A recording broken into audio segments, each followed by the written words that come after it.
오늘 성경 말씀은 시편 131편입니다. 여호와여, 내 마음이 교만하지 아니하고 내 눈이 오만하지 아니하오며 내가 큰 일과 감당하지 못할 놀라운 일을 하려고 힘쓰지 아니하나이다.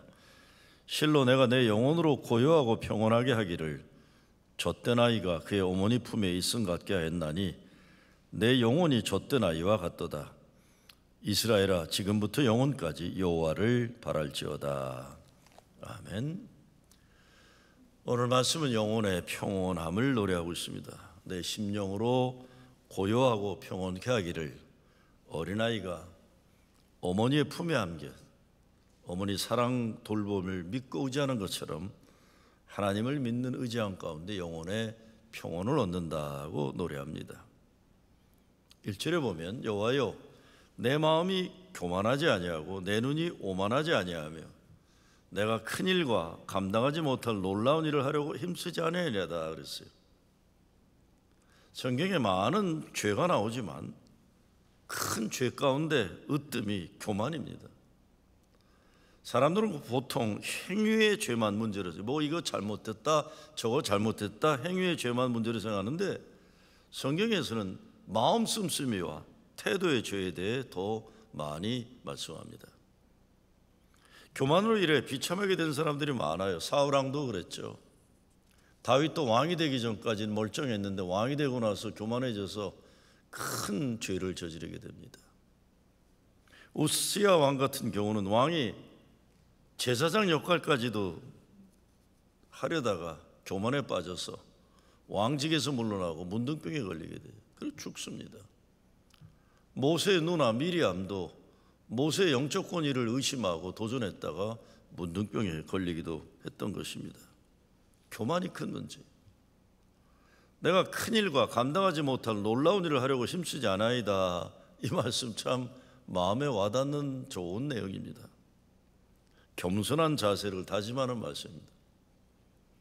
우리가 사는 세상은 수단 방법 가리지 않고 뭔가 대단한 일을 해서 자기가 인정받고 그래서 뭐 권력도 가지고 인간이 이뤄내는 업적이 우상 숭배가 되어버릴 때가 얼마나 많은지 모릅니다. 하나님이 아니라 내가 뭐 해보는 거예요. 얼마 전에 어떤 사람에 대해서 누가 말하는데 야심이 큰 사람입니다라고 하더라고요. 그래서 어떤 야심인가요 했더니 뭔가 자기 자신이 대단한 일을 한다는 것을 증명하고 싶어하는 욕망이 크다고 그랬어요. 저도 그 사람을 보면서 사람이 실력도 있는 것 같고 인간관계도 잘하는 것 같고 그런데 뭔가 석연치 않은 거를 느끼고 있지만 그게 뭔지 전 모르고 있었는데 그 사람과 가까이 오래 지냈던 사람 말을 들으니까 이해가 좀 돼요. 자기가 이루고자 하는 속에 뭐가 있어갖고 사람들 속에 잘하는 것 같지만 실상은 교만한 거예요. 뭐 착한 거 없고 깨끗한 거 없고 뭐 신앙생활 잘하는 거 없고 그런데 교만입니다. 그 속에 그거 다 자기가 뭘 이루고자 하는 수단의 하나의 방법일 뿐이에요. 대단한 일, 큰일, 놀라운 일 잘하는 그 자체는 문제가 아닙니다. 마음의 중심에 이기적인 자기 야심이 있으면 좋은 게 아니에요. 그래서 하나님은 외모가 아니라 중심을 보신다고 하신 말씀인 겁니다. 3절에서 다윗이 이스라엘 민족 공동체가 지켜내야 할 가치관을 제시해요. 이스라엘아, 지금부터 영원까지 여호와를 바랄지어다. 하나님에게만 관심을 집중해라. 주만 바라볼지라 합니다. 강대국에 한눈 팔지 말고 뭐 이런저런 대단한 인간들에게 속아 넘어가지 말고 주만 바라볼지라는 겁니다. 우리 인생에 있어서 이것은 변함없는 신실함입니다. 이걸 우리가 얘기할 때 person with integrity라고도 얘기를 해요. 믿을 만한, 저 사람 믿을 만한 사람이다. 변함이 없다. 앞뒤가 다르지 않다. 조속이 바뀌지 않는다. 들쑥날쑥 오르락내락하지 변함이 없이 신실하다는 겁니다. 며칠 전에 지미 카터 전 미국 대통령이 하스피스에 들어갔다는 뉴스를 봐서 이제 그분도 육신의 한계를 다하는구나 생각하는데 그 다음 날에 연합감리교단 세계 선교국 홍보 담당 미국 기자가 연락을 했어요. 지미 카터의 인생을 한마디로 표현한다면 당신은 뭐라고 하겠는가? 그리고 그분이 어떻게 한반도 평화를 위해 기여했는지 말해달라는 겁니다.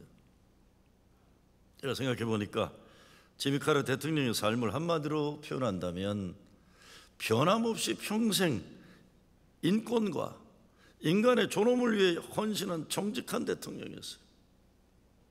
겸손하고 정직한 품성과 변함없는 민주적인 세상을 만들고 어느 누구나 인권이 존중되는 세상을 위해 그분은 일해온 분입니다.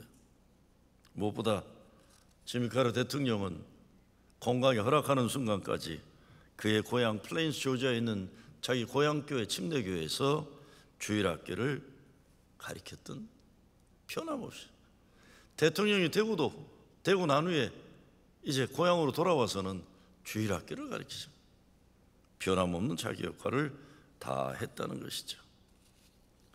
그는 지금부터 영원까지 하나님이 기뻐하시는 개인과 국가가 지켜야 할 가치관을 추구했던 대통령입니다.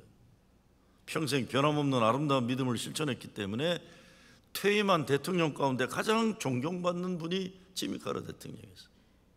이것이 바로 이스라엘아 지금부터 영원까지 여호와를 바랄지어다에 담겨있는 메시지입니다. 나라가 지켜야 할 가치관이 뭐냐?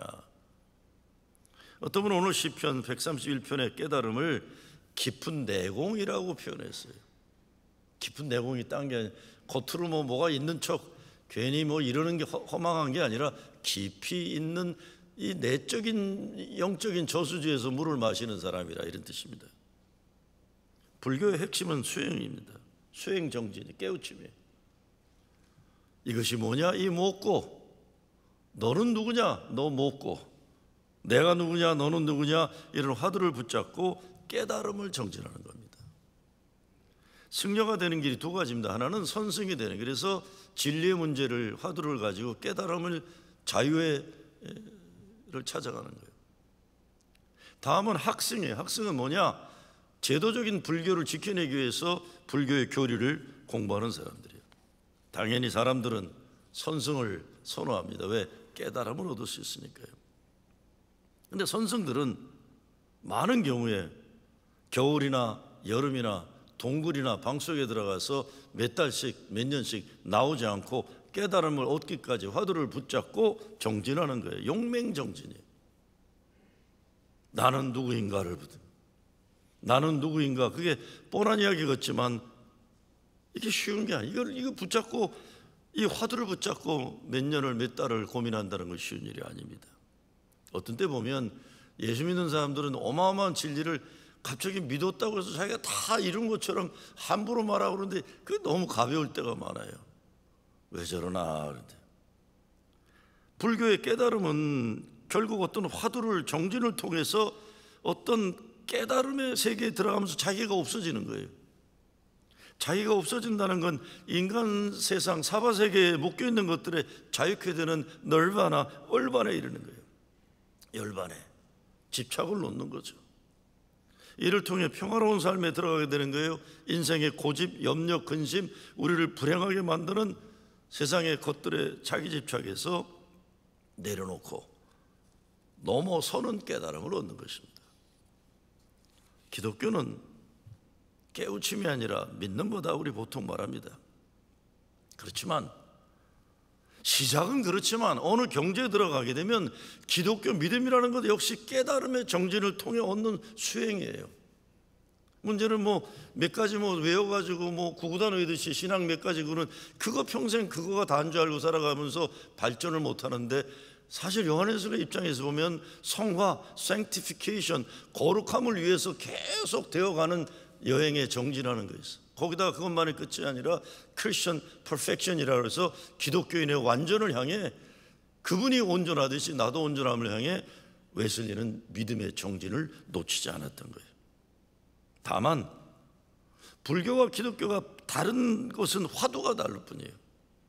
불교는 내가 찾아가는 것이지만 기독교는 나를 찾아오신 그분을 내가 만나고 인정하는 그 경험의 세계에 들어가는 거예요. 제가 사실은 저도 나름대로 6일간 동안거 서울 추운 데서 했어요. 사람들 만나고 중요한 모임들 참여했지만 제가 고민하는 문제가 하나 있었어요. 라오스 갔던 여긴 또 뭐 화한 거예요. 막 여름이에요. 그래서 4일간 뭐 선교지 방문했지만 제가 고민하는 문제 때문에 비행기를 타도 자나 깨나 고민하는 문제가 있었어요. 뭐 고민하는 문제가 딴 게 아닌데 종합해 보면 나는 누구인가? 그 다음엔 뭐하고 살아야 되는가? 앞으로 어떻게 인생? 이런 거예요. 뭐 갑자기 저 인간이 그게 누구나 다 우리 질문 던지는 거예요. 앞으로 이 세상 어떻게 살아야 되나? 나라는 존재는 누구인가? 답은 얻지 못하고 고민만 하다 그냥 오고 말았습니다. 그런데 다른 게 아니죠. 화두의 방향을 내가 잘못 잡고 있는 거예요. 왜? 저도 아닌 것 같아도 이 선승적인 거에 관심이 많기 때문에 항상 어떤 깨달음에 대한 집착이 많아요. 방향이 뭐가 잘못된 거냐? 우리가 고민하는 인생의 화두는 그리스도 안에서 이루어져야 되는 거예요. 그래야만 하나님 안에서 참된 자유, 궁극적인 자유, 평온을 얻게 되는 것입니다. 그분 안에서. 오늘 다윗은 이 자유, 깨달음, 하나님 나라 평화를 우리에게 제시해주고 있습니다. 그 깨달음은 겸손해지는 겁니다. 교만을 내려놓고. 사람들에게는 본성적으로 높아지려는 욕심이 있습니다. 비교의식해서 내가 남보다 높다 기분 좋고, 내가 남보다 낮으면 찌그러지고, 외모도 그렇고 돈 버는 것도 그렇고 학벌이 다 그런 거예요. 뭔가 이루음을 통해 내가 남보다 비교해서 잘 살고 싶고 잘나고 싶은 거예요. 경쟁에서 이기면 교만해지고 지면 찌그러들고 이런 게 인생이에요. 물론 긍정적으로 보면 경쟁이라는 것이 발전해 나가는 자본주의의 중요한 동기부여가 되긴 하지만, 자본주의가 많이 가지고 먹는 것은 가능하게 하지만 행복과 자유와 평화를 주는 것은 아니라는 것 우리가 잘 알고 있지 않습니까? 제가 지난주 4일 동안 라오스에 가서 놀란 것은 아직도 공산주의 체제. 그래서 곳곳마다 라오스 국기와 공산당 그 당기가 이렇게 붙어 다 있어요. 아직도 이주의 자유가 별로 없어요. 1년 소득이 1,500불 정도, 뭐 2,000불이라니까 가난한 나라예요. 그러나 도시 빈민이 거의 없어요. 시골에 살아도 나무에 망고가 달려있고 강에 물고가 있으니까 잡아먹고 살면 됩니다. 아침 5시에 일어나서 보니까 우리가 새벽기도 하는 것처럼 스님들이 나와서 줄을 서 나오면 태국이나 베트남이나 중국이나 이런 데서 온 관광객들이 쫙 앉아가지고 공양 그거라는 게 돈도 주고 밥도 주고 과자도 넣어주는 게. 그러면 스님들이 나이 많은 큰 스님부터 동자들까지 쭉 걸어 나와요 새벽에. 그 장면이 대단합니다. 저렇게 많이 받아다 뭐 했으나 하는데 걸어 따라가다 보니까 뺑 돌아가는데 보니까 거기에는 동네 가난한 아이들이 무릎 꿇고 기도하고 있어요. 그러면 자기가 받아온 거를 스님들이 그 아이들에게 주. 거리 빈민이 없는 거예요. 거지가 없는 거예요. 그게 나눠 먹는 거니까. 나눠 먹는 거니까. 그리고 소리 지르거나 싸우는 걸 한 번도 못 봤어요. 어디를 가도. 어쩌면 불교의 영향일 겁니다. 친절하고 남을 배려하는 문화가 있고, 공항이나 이런 데서 소리 지르고 양말 벗고 누워있는 건 다 한국 사람이에요. 중국 사람들이. 아니 왜 남의 나라 가서 양말 벗고 누워 자빠져 있나 몰라요. 한국 사람들은요. 다 골프 치고 온 사람들인 것 같은데 예의도 없고 뭐 중국 사람하고 기차에서도 태국 어디죠 라오스에서 기차 타고 움직였는데 시끄럽게 떠드는 건 다 중국 사람들이에요. 라오스 사람들은 안 떠들어요. 조용히 그냥 있어요. 왜 그럴까요? 라오스 사람들이 가장 많이 쓰는 말이 괜찮아라는 말이라고 그래요. 뭐가 문제가 있어도 괜찮아, 늦어져도 괜찮아, 안 돼도 괜찮아. 그러니까 한국 사람들이 라오스 사람들하고 사업을 하나 뭘 하나 하면서 답답해 죽는다고 그래요. 그냥 날짜를 지키는 적이 없고 제대로 이게 뭐가 안 나왔는데 한국 사람은 깨끗이 잘 나와야 되는데 망가지면 미안합니다 안 그런데 괜찮아 그런데 아니 자기가 괜찮다고 그러고 손님이 안 괜찮은데요. 괜찮은 거예요. 괜찮은 거. 이게 뭘까? 이게 뭘까? 발전을 못하는 문제가 있고 돈도 많이 벌지 못하는 문제가 있어요. 공산주의 체제를 뒤엎으라는 뭐 그런 혁명의 조짐도 없어요. 제가 제일 가슴 아프면 딴 게 아닙니다. 미국이 베트남하고 전쟁할 때 애꿎은 라오스 땅에 8천만 개의 폭탄을 떨어뜨렸어요. 8천만 개. 그 나라 백성 700만 밖에 안 되는데 8천만 개의 포탄을 떨어졌는데, 제가 이번에 굉장히 참 마음에 아팠던 건 그 많은 폭탄 가운데 일부러 나중에 터지는 폭탄을 터뜨렸다는 게, 참 클러스터 밤이라고 그래서, 이게 우리가 아프가니스탄 이런 데서도 문제가 됐던 게 딴 게 아니라 죽이는 목적이 아니라 다리 망가뜨리 잘라지고 손 잘라지고 눈멀게 하는 그런 폭탄을 그렇게 떨어뜨려.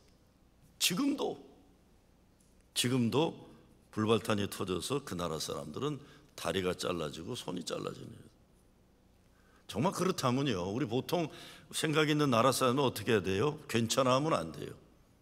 미국을 저 국제 전범 재판소에 걸어가지고 그걸 고소를 한다거나 아니면 유엔에 와가지고 정말 이 미국의 그 만행을 갖다가 성토하고 그래야 되는데, 라오스 사람들은 그런 생각을 안 하는 거예요.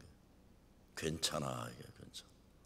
제가 장애 사역하는 쪽을 주로 중심에 돌았는데, 자, 사회적이고 정치적인 문제를 떠나서 한 개인의 마음을 볼 때 불교권 문화에 있는 사람들이 가지는 마음의 평온이 있는 것은 분명한 겁니다. 마음의 평온이 있어요. 그렇다면 평화의 왕이신 예수 그리스도를 믿는 우리들은 진짜 평온과 평화로 가득해야 하는데, 영혼의 평온이 있어야 되는데, 죄송한 말로 예수 믿는 사람들만큼 평온이 없는 사람들, 늘상 싸우고 또 싸우고. 라오스 가는 비행기를 제가 저가 비행기를 일부러 샀더니 진해원가 섰는데 줄 서는 시간도 아닌데 앞에 와서 남석인 거 가로막고 장로님 권사님 하는 건 한국 사람들이더라고요. 아니 그냥 사장님 그러면 되지, 왜 거기서 장로님 빨리 오세요, 딴 사람 서기 전에. 무슨 말인지 아시죠? 이게 지금 이 평안도 없고 평화도 깨고 평온도 없고 지 멋대로, 어떻게 보면 예수에게 영향받는 것보다 오늘날 기독교인들도 자본주의 영향력이 더 크게 받아서 그런지도 모르는 겁니다. 영혼의 평온을 위해 오늘 말씀은 우리가 하나님과 관계에 문제가 있다고 지적해 주고 있는 겁니다. 하나님과의 관계에 집중하는 영성훈련이 우리에게 필요한 것이죠. 다시 말씀드리지만 불교 용어로 수행이고 참선이라는 건데, 그리스도를 향한 집중적인 영적인 훈련이에요. 이걸 하지 않으니까 그냥 30년 전에 예수 믿고 회심한 것만 붙잡고 60이 되고 70이 되고 80이 되니까 전혀 신앙적으로 성숙하지 못하고 인격의 변화가 없는 겁니다. 그냥 나이만 들어먹은 거예요. 나이가 되니까 그 다음에 권사도 되고 장로도 되고 목사도 되고 이러는 것뿐이지 신앙적으로 하나도 성숙해지지 않은 거예요. 마음 씀씀이 인생을 살아가는 태도가 이 어린 철없는 아이나 똑같은 것, 그뿐이에요. 거기에 무슨 평온이 있고 사람들이 함께 더불어 살아가는 삶 속에 평화가 가능하겠습니까? 그 신앙의 그리스도를 향한 집중 훈련을 통해서 그 훈련의 마지막에 우리가 하나님의 마음과 눈을 가지고 세상을 보고 나를 보고 너를 보는 사람이 되는 거예요. 이런 신앙 훈련이 되지 않은 사람들은 자유가 평온이 없고, 그래서 자꾸 거짓으로 자기를 꾸며대는 겁니다. 아는 척, 깨끗한 척, 거룩한 척. 바울이 말하는 대로 자족하면 되는데 신앙의 훈련이 안 된 사람들이 세상껏 자랑하고 부풀리고 높이려 하고 거짓말하고 남이 잘 되는 것 꼴을 보지 못하고 교회 와서도 못된 짓 하고 이렇게 사는 거예요. 내가 큰일과 감당하지 못할 놀라운 일을 하려고 힘쓰지 아니하나이다. 얼마나 멋있어요. 자기가 하지 못할 걸 억지로 하려고 기쓰는 것도 보기 흉한 거예요. 자기 실력 과시하려고 몸부림치는 사람들 얼마나 허망한지 모릅니다. 아니 있는 사람이 그러면 괜찮은데 실력이 없는 거 가지고 자꾸 그러니까 자기도 힘들고 다른 사람도 불편한 거예요. 예수 안에서 자유하고 평화하고 자연스럽고 그래야 행복한 겁니다. 예수 믿는다고 너무 무리하고 어색하고 부자연스럽고 거룩한 척하는 그런 생활, 이거 그만둬야 영혼의 평온이 가능한 것이죠. 오래전인데 교인 한 분이 다른 교회를 가겠다고 했다고 그래요. 저는 그분의 언행이 항상 불편했었어요. 무슨 말을 하면 과장된 언어예요. 과장된 언어. 그리고 제가 목사인데 저를 막 공개적으로 높이는데 난 대표기도 한번 시켰다 그다음부터 저 사람 시키지 말라. 왜냐하면 이 시대에 모세 같은 우리 목사, 내가 무슨 모세예요? 여호수아도 안 되는데. 무슨 모세 집에서 와이프한테 야단이나 맞고 이러고 사는, 아유 내가 나를 잘하는데. 근데 매사가 그래요. 이게 어느 정도 높여줘야지 그래도 기분이 좋지. 이거는 뻥튀기도 심하니까 불편해. 과대망상적인 표현으로 막 이러니까 제가 불편한 걸 알았는지 자기 마음대로 안 되니까 다른 교회로 가버리고 말았어요. 저는 누가 말도 안 되는 말로 저를 높이면 어지러워서 잘 못 들어요. 아유 이 사람 왜 이러나 그러고 그냥 안 들어요. 왜 말이, 내가 나를 잘하는데 내가 아닌 나를 그렇게 과대망상으로 뛰어올리면 언젠가 또 떨어뜨릴 사람이에요, 그 사람은. 동시에 누가 나에 대해서 비난하고 욕하면 그런가 보다, 저 사람 저렇게 생각하는, 그걸 어떻게 말려요? 내가 누구인지 하나님이 잘 아셔요. 나도 내가 누구인지 좀 알아요. 내가 다른 사람들의 허망한 평가에 좌지우지 당할 필요가 없어요. 우리가 이런 것들에서 자유하고 평화를 누려야 평온한 거예요. 그리고 성경에서 큰 일과 감당하지 못한 놀라운 일은 오직 하나님이 하시는 일입니다. 사람이 감당하지 못할 큰 일과 놀라운 일을 왜 사람이 하려고 해요? 그건 하나님이 하시는 일이죠. 사람이 그런 거 하려고 힘쓰면 자기 우상 숭배에 빠져요. 자기가 하나님인 줄 착각하는 겁니다. 2절에서 다윗은 참 평온은 어머니 품 안에 어린아이같이 되는 것이라고 정리해요. 이것이 샬롬이에요. 예수 믿는다고 하면서 만족하지 못하고 자꾸 보채는 사람들이 얼마나 많습니까? 그거 신앙이라고 생각해요. 길을 쓰고 자기가 원하는 거 이뤄내려는 거, 이거 신앙이 아닙니다. 고집 피고 보채는 거죠. 하나님의 뜻이 무엇인가를 추구하는 게 신앙이지, 내 뜻을 이루고 그게 무슨 신앙이 어거지 부리는 거죠. 여러분, 여호와 하나님과 바알의 차이가 뭡니까? 여호와 하나님은 스스로 존재하는 분이세요. 알아서 존재하세요. 내가 이렇게 줬다 뺐다 내 마음대로 할 수 있는 사람이 아니에요. 가만히 있어도 알아서 하시는 분이세요. 그래서 그분의 은혜로 하나님의 자녀들은 내 은혜가 내게 족하다는 말씀처럼 만족하고 살아요. 그런데 바알의 신앙은 뭡니까? 끊임없이 생산해내야만 만족하는, 끊임없이 내가 원하는 걸 받아내야만 만족하는 그런 우상숭배. 그러다 보니까 감사도 없고 만족함도 없고 보챔과 배고픔과 욕심부림이 있는 겁니다. 오늘 시편을 쓴 사람은 다윗입니다. 이스라엘 최고의 왕이에요. 그런데 그가 하나님 마음에 합한 자로 여겨진 것은 솔직함과 정직함이었습니다. 겸손함이었어요. 다윗의 삶을 들여다보면 자신을 과대포장하지 않습니다. 다윗은 골리앗을 물리친 다음에 자기가 골리앗 물리쳤다는 말을 그렇게 떠버리고 다니지 않아요. 사울은 자기가 전쟁에서 승리한 다음에 하나님께 영광을 돌리지 않고 자기의 전승탑을 세웠다가 하나님 마음에서 떠난 존재가 되었다. 다윗은 큰 죄를 진다면 회개하고 큰 업적을 진다면 하나님께 영광을 돌려요. 오직 하나님 이름이 높여지기만 바라는 겁니다. 여러분, 사울이란 뜻은 인간적으로 대단한 존재라는 의미를 포함하고 있어요. 그런 사울왕이 기골이 장대하고 집안 배경이 높고 모든 것이 뛰어난 인간적으로 위대한 인간이라는 이름을 가진 사울이 언제부터 삐뚤어지기 시작합니까? 족보도 집안에서도 별볼일 없고 알아주지 않았던 다윗이란 어린 소년이 자기 사위가 되고 전쟁에 나가 승리하고 오는데 이스라엘 여자들이 노래 부르면서 뭐라고 합니까? 사울은 천천히요 다윗은 만만이라고 그러니까 그때부터 질투가 자기를 사로잡아 자기가 결국 죽게 되는 불행을 이루게 되는 거예요. 다윗은요, 사울왕이 자기를 죽이러 다녀도 자기가 사울을 죽일 기회가 있어서 하나님이 기름 부어 세운 종을, 기름 부은 자를 내가 함부로 하지 않겠다고 기회가 있어도 사울을 죽이기를 포기했던 사람입니다. 세바시 김창호 강의를 보다 보니까 노벨상 받은 사람들을 연구한 이야기를 해요. 초기 노벨상 받은 사람들을 연구해 보니까 50%가 아버지가 일찍 돌아간 사람들이었다고 해요. 초기 노벨상이니까 100년 넘은 때죠.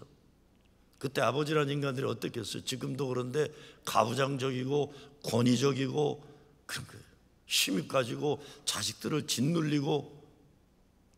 그런데 아버지가 일찍 돌아가서 없던 자녀들 가운데 노배상을 받는 그것이 높았다. 김창호 교수가 그렇게 얘기합니다. 권위라는 것은 권세와 위서로 짓누르는 게 아니라 밑으로 내려와서 권면하고 위로하는 것이다.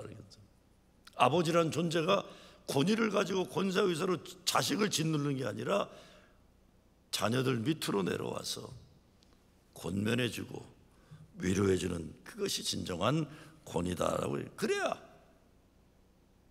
여러분 생각해 보세요. 아버지가 일찍 없어진 사람들이 더 창조적이고 진취적이었다는 건 아버지 때문에 짓눌려서 창조적으로 진짜로 살지 못하고 눌려 살아가는 비극을 살아가는 뜻입니다. 권위, 권면과 위로가 진정한 권위다라는 거죠. 마지막으로 온 나라가 지금부터 영원까지 여호와를 바라기를 다윗은 노래합니다. 지금부터 영원까지. 지난 2월 8일에 시작된 에즈베리 대학교 부흥의 역사에 대해 미국 주요 언론들이 모두 다루었어요. 에즈베리 대학교는 켄터키주 윌모어라는 시골이에요. 시골 가다 보면 저도 거기 설교하러 한번 갔었는데 여기에 말들 있는 곳이 많아요. 시골이에요. 남부 시골이에요.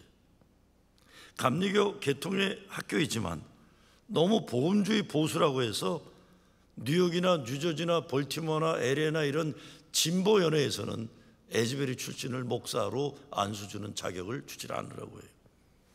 여러분 아마 거의 못 보셨을 거예요. 우리 교회 좌양 전도사 빼놓고는 우리 동네 자체에 에즈베리 출신 학생이 없어요.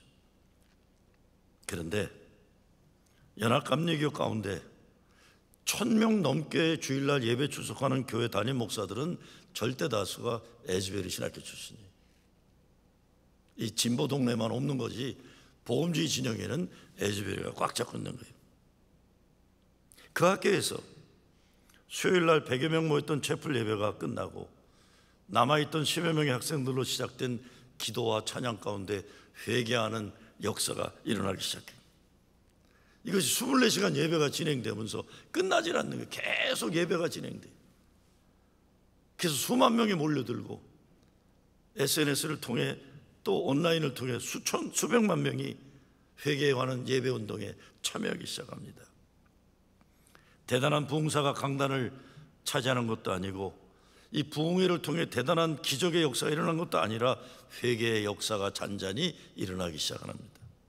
결국은 주변의 대학 캠퍼스로 퍼져나가고 고등학교 애들까지 퍼져나가는 역사가 중남부, 동남부에 일어나기 시작합니다. 그런데 학교 측에서 오늘인 것 같아요. 이 집회를 중단한다 발표합니다. 더 이상 24시간 예배드린 집회는 중단하고 이 부흥의 역사를 경험했던 학생들을 미국 전역으로 파송하기로 결정합니다. 오는 3월 12일 주일에 프로징 제1교회 2명의 에즈베리 신학생이 올 겁니다. 와서 중고등부와 영어 예배에 간증하지만 제 생각으로는 2부 예배와 3부 예배도 간증을 하면 어떨까 좀 생각 중입니다. 제가 이번에 에즈베리 부흥의 현상을 보면서 놀라운 것은 어떤 사람을 높이 세우는 일이 하나도 없다는 거예요. 누가 이 역사의 주인공인지 아무도 몰라요. 대단한 설교를 했다거나 누가 안수기도 했더니 어떤 치유의 역사나 성령의 폭발이 일어났다 그런 것이 없습니다.